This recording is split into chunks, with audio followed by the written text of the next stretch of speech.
Hello everyone, welcome to my YouTube channel. तो basically आज का वीडियो है arts versus science versus commerce और कौन सा स्ट्रीम आपके लिए बेहतर है। मैं इस वीडियो को स्टार्ट करने से पहले ये बता दूं, ये तीनों स्ट्रीम अपने आप में बेहतर हैं और तीनों स्ट्रीम में बच्चे पढ़कर बहुत आगे गए हैं।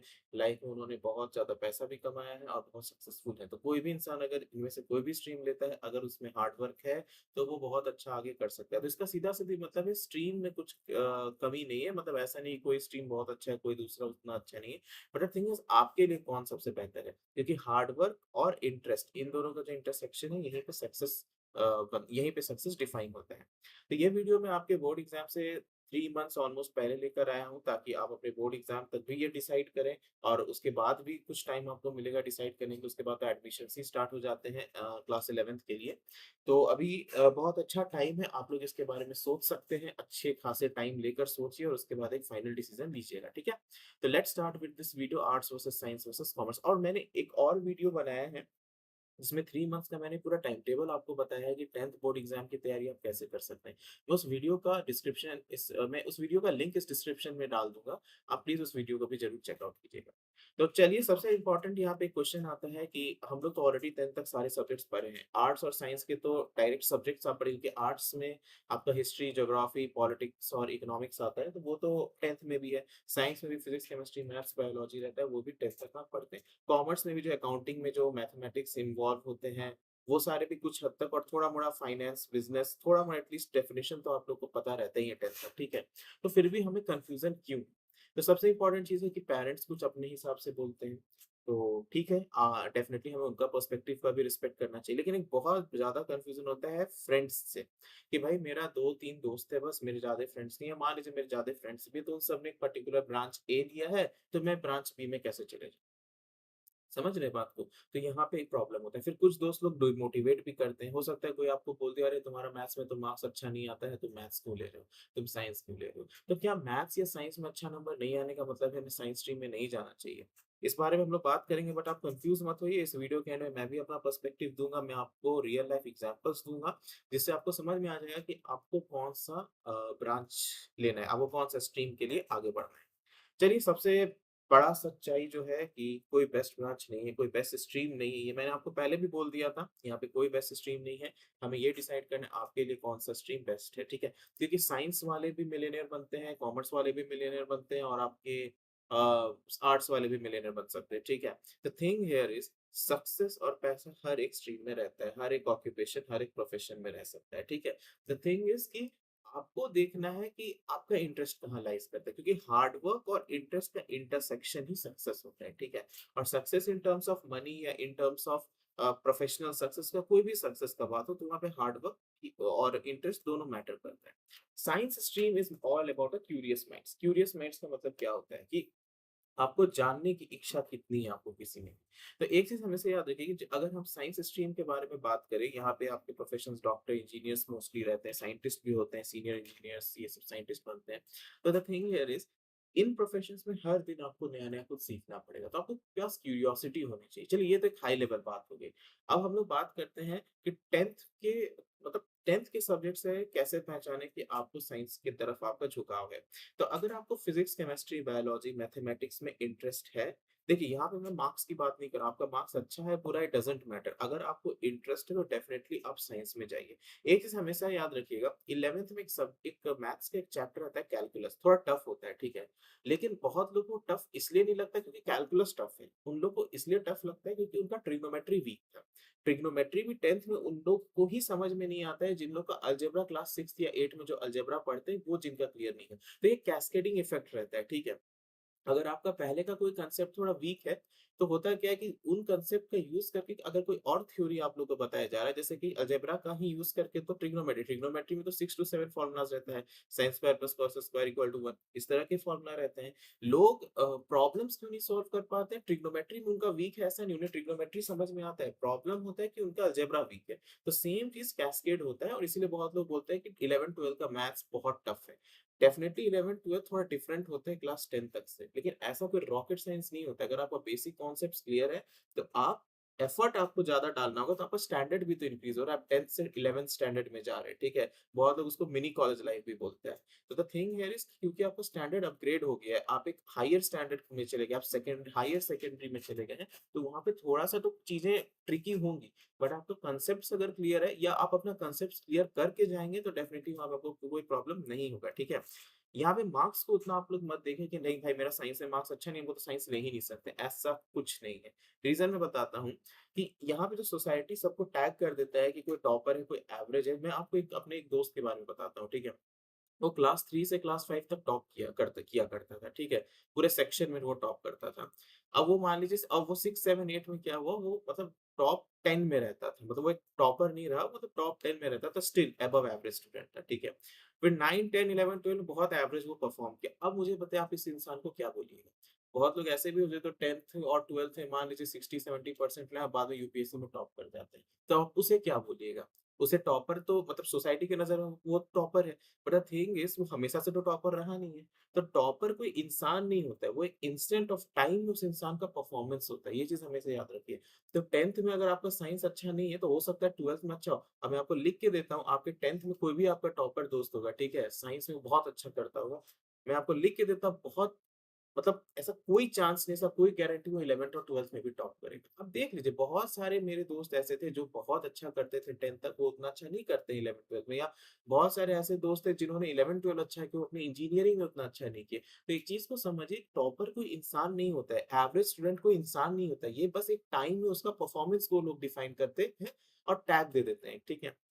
अगर आपका इंटरेस्ट है केमिस्ट्री के केमिकल्स में, फिजिक्स में जब एक्सपेरिमेंट्स होता था वो आपको एक्साइट करता था, या बायोलॉजी में भी आपके जो एक्सपेरिमेंट्स बेसिक्स होते थे, किसी इंसेक्ट को डिसेक्ट करना, अगर ये सारी चीज़ आपको उतने दिक्कत नहीं करते थे, बायोलॉजी के डायग्राम्स आपको पसंद थे, केमिस्ट्री में जो केमिकल कॉम्पोजिशन सेपरेशन होता था, जो भी टाइट्रेशन ये सब होता था, वो सब आपको पसंद है, मैथमेटिक्स का ट्रिग्नोमेट्री आपको बहुत पसंद आया है, या मैथमेटिक्स के अलजेब्रा को सॉल्व करने में आपको खुशी मिलती थी। तो द थिंग इज़ कि आपका साइंस में इंटरेस्ट है, आप डेफिनिटली साइंस में यहाँ पे जा सकते हो। इन प्रोफेशन में आप बहुत अच्छा पैसा भी बना सकते हो, सबसे इम्पोर्टेंट चीज़ आप बहुत सक्सेसफुल भी होंगे, ठीक है?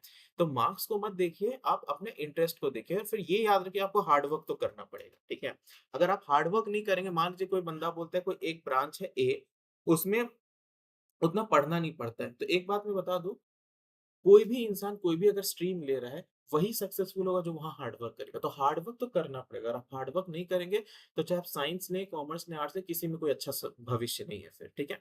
कॉमर्स के बारे में बात करते हैं, द बिज़नेस ब्रेन्स, यानी कि अ, कॉमर्स में जनरली वो लोग जाते हैं जिनका बिज़नेस की तरफ थोड़ा-सा ओरिएंटेशन होता है, जो लोग प्रॉफिट लॉस मैथमेटिक्स, अकाउंटिंग और बिज़नेस के जो अलग-अलग सब्जेक्ट्स होते हैं कॉमर्स में, जनरली वो 10th में वैसा कोई डायरेक्ट सब्जेक्ट नहीं है। जैसे आर्ट्स का डायरेक्ट सब्जेक्ट होते हैं, ठीक है?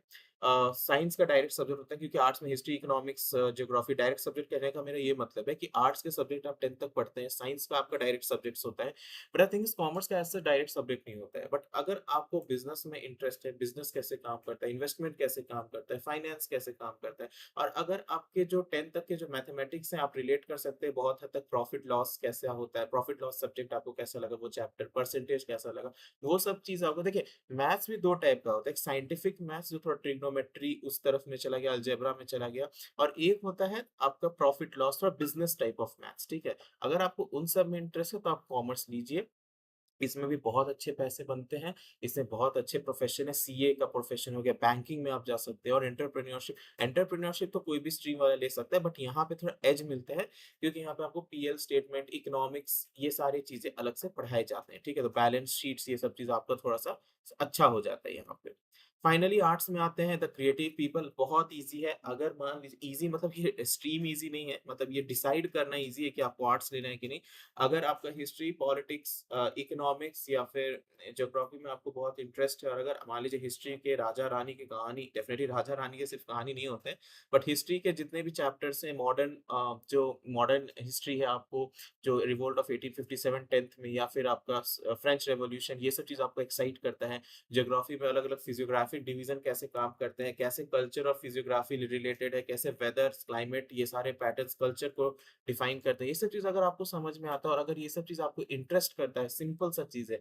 अगर देखिए साइंस और आर्ट्स में डिफाइन डेफिनेशन मतलब कंपेयर करना उतना मुश्किल नहीं है कि हमें क्या लेना है, क्योंकि ये सब सब्जेक्ट्स आपके 10th में है। अगर आपको ह्यूमन ज्योग्राफी पसंद है, अगर आपको birth rate, death rate, migration क्यों होता है, बाहर माइग्रेशन क्यों होता है, देश में माइग्रेशन क्यों होता है, ये सब चीज़ अगर आपको समझ में आता है और आपको इसमें ये इंटरेस्ट करता है, तो आप डेफ़िनेटली आर्ट्स ले सकते हैं, ठीक है?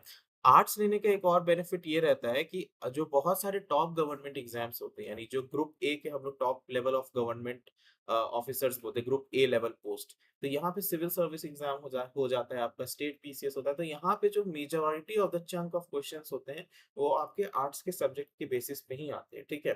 तो ये भी एक बेनिफिट रहता है, आपको फ्यूचर में गवर्नमेंट एग्ज़ाम्स के लिए भी ये यहाँ पे बेनिफिट देगा।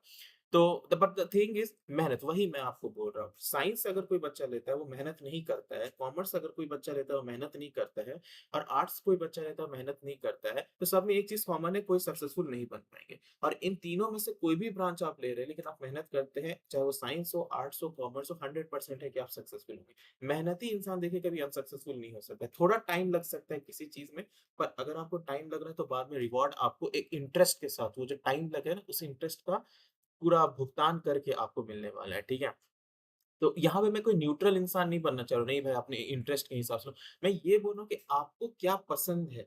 डेफ़िनिटली यहाँ पे इंटरेस्ट मैटर करता है, क्योंकि आप किसी भी चीज़ में हार्ड वर्क कर पाएँगे जिस चीज़ में आपको इंटरेस्ट है, और दोनों का जब कॉम्बिनेशन होता है कि मेहनत भी है और इंटरेस्ट भी, तो आप बहुत ज़्यादा सक्सेसफुल बनते हैं। अगर आपको कोई सब्जेक्ट में इंटरेस्ट ही नहीं है, तो मान लीजिए आप साइंस ले लेते हैं, ठीक है? आपका इंटरेस्ट ही नहीं है। आगे जाके इंजीनियरिंग में भी आपका इंटरेस्ट होगा, तो देखेंगे कि आप 10th तक हो सकता है बहुत अच्छे हो पढ़ने में, लेकिन हुआ कि 11th-12th में आपका डिग्रेडेशन स्टार्ट हुआ, इंजीनियरिंग में आपका कमी हुआ, धीरे-धीरे आप गिर रहे हैं, तो अब हमको एक बात बताइए फिर आप सक्सेसफुल कैसे हो पाएँगे? आप समझ रहे हैं बात को? तो ये बहुत इंपॉर्टेंट है गाइस, 10th के बाद आपको कौन-सा स्ट्रीम लेना है, ये बहुत ज़्यादा इंपॉर्टेंट है, क्योंकि करियर पिवट करना उतना आसान नहीं होता, बहुत लोग करते हैं, बट हम लोग उसमें फँसे ही क्यों? ठीक है? तो अगर अभी हमारे पास टाइम है, तो हम लोग अभी ही क्यों नहीं एक बहुत ही रैशनल डिसीज़न लें? इसीलिए मैं ये वीडियो बहुत पहले लेकर आ रहा हूँ आपके एग्ज़ाम से, और इसीलिए मैंने 10th का प्रिपरेशन कैसे करना है, मैंने बहुत पहले वो वाली वीडियो भी आपका पब्लिश कर दिया है। उसका भी लिंक मैं इस वीडियो में इस डिस्क्रिप्शन में डाल दूँगा, ठीक है? मैं एक चीज़ यहाँ कहना चाहूँगा, अगर आपको ये वीडियो पसंद आया हो तो प्लीज़ इसे लाइक, शेयर और सब्सक्राइब कीजिए। प्लीज़ सब्सक्राइब कीजिए ताकि मैं और क्वालिटी कंटेंट आपके लिए लेकर आ सकूँ। तो प्लीज़ आप सब्सक्राइब कीजिएगा और लाइक कीजिएगा और अपना फीडबैक भी दीजिएगा कमेंट सेक्शन में, ठीक है? इसके बाद डिसीज़न आई होप यहाँ पे आपको समझ में आ गया। अगर आपको साइंस के, फिज़िक्स, केमिस्ट्री, मैथ्स के प्रैक्टिकल्स पसंद आते हैं, मैथ्स के क्वेश्चन सॉल्व करने में आपको खुशी मिलती है, आप साइंस में जाइए। अगर आपको सोसाइटी के बारे में जानना है, अगर आपको ज्योग्राफी के बारे में जानना है, अगर आपको कल्चर के बारे में जानना है और सब एक-दूसरे से लिंक कैसे है, तो डेफ़िनिटली आप आर्ट्स लीजिए। अगर बिज़नेस कैसे काम करता है आपको जानना है, आपको इकोनॉमिक्स के बारे में पढ़ना है, आपको बैलेंस शीट कैसे काम करता है, पीएल प्रॉफिट लॉस स्टेटमेंट, ये सब आपको बहुत ज़्यादा मतलब इंस्पायर करता है, तो आप डेफ़िनिटली आप जाके कॉमर्स लीजिए। और डेफ़िनिटली अगर आपका इंटरेस्ट है और दोस्तों अगर आप मेहनत करेंगे तो डेफिनिटली इन तीनों का आउटकम केवल एक ही है, वो है सक्सेस। तो इसके बाद the golden rule, passion, strength, goals. यहाँ पे स्ट्रेंथ में प्लीज़ अपने मार्क्स को कंपेयर मत कीजिए, मैं आपको फिर से बोलता हूँ। मैंने बहुत ऐसे लोगों को देखा है जो 10th तक बहुत अच्छे थे, इंजीनियरिंग के बाद बहुत ही ज़्यादा मतलब आप बोल सकते हैं बिलो एवरेज हो गए। देखिए, मैं किसी को टैग देने वाला कौन होता हूँ कि कोई इंसान टॉपर है, कोई इंसान एवरेज है, कोई इंसान बिलो एवरेज है, ठीक है? मैं कोई नहीं होता हूँ किसी को टैग देने वाला, ठीक है? और ऐसा कोई टैग एक्सिस्ट भी नहीं करता है कि एक इंसान को आप टॉपर बोलते हैं। टॉपर का क्या मतलब है? क्या वो बचपन से जब से वो जन्म लिया वो टॉप कर रहा है, इसको आप टॉपर बोलते हैं? तो देखिए मीडिया हो गया, सोशल मीडिया हो तो हर चीज़ किसी को ग्लोरीफाई कर देता है, अरे वाह! वो टॉपर है। उसने टॉप किया, उसने मेहनत की, चलो भाई उसका भला हुआ, आपको उससे क्या, ठीक है? तो the thing here is motivation 1-2 दिन में खत्म हो सकता है, लेकिन आपको पता है कि आपका पैशन और इंटरेस्ट क्या है, और इंटरेस्ट और पैशन ज़िंदगी भर रहता है। तो प्लीज़ आप लोग अपने पैशन और इंटरेस्ट के बेसिस पे लीजिए। आप लोग मार्क्स के बेसिस पे मत जाइए ज़्यादा कि नहीं, नहीं भाई मेरा तो 10th तक मार्क्स साइंस में उतना अच्छा नहीं है। हो सकता है कि 10th तक आपको उतना अच्छा आंसर लिखना नहीं आता हो, लेकिन 11th-12th में आप सीख जाएँगे। हो सकता है 11th-12th में आप सो कॉल्ड अबव एवरेज बन के रह जाएँगे, लेकिन हो सकता है इंजीनियरिंग में जब आप जाएँगे तो आप टॉप करने लगेंगे। ये भी तो पॉसिबल है।